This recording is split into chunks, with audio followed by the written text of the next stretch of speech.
Ассалаумағалейкум достар, кеше мен айнуктың қалай орнында кесуді үйретіп едім.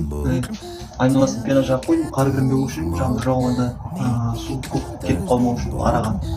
Ертең сырттан мұз болып қатып қалған жағдайда терезені сындырып жіберуім мүмкін. Сол үшін қазір енді рейканы ағашты экономдау керек. Соның тәсілін тауып жатырмын. Мына любой жерде панельдер шығады, мынандай. Любой жерде штрафадан болсын, неден болсын, қалыңдығы бестік қалып, екі слой қылып, үш жерден төрт жерден қадайтсаңыз, мына асты жағы мықты қылып, нағыз гипсогордан тұратын жерлер рейкі қырғын расход шықпайды. Азғантай расход қана, азғантай панерден ғана, бір панерден осындай рейкінің көлемінде шықты. Қазір қалтқы жабыстырамыз, қалтқыдан кейін гипсогордан жабыстырғанын көресіздер. Tell me not to leave more, make me understand more. Oh, baby, more. I don't climb up a more. Tell me not to leave more, make me understand more.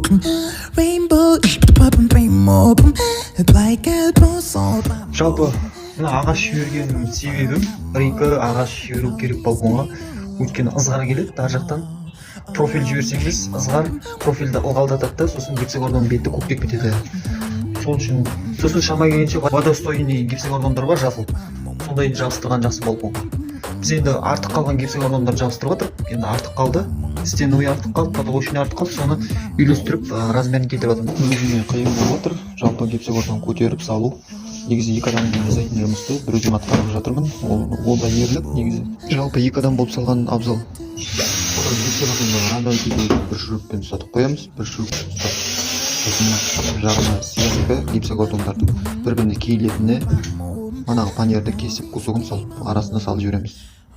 Міне гипсогорданымыз тегіс шықты, мынаны пенамен жабыстырдым. Откосты өткен ызғар келеді. Сол откостан айналаның бәріне пена қойдым. Ызғар келмеу үшін. Мынау кешегі бетішкенбіз. Сонымен осы достар,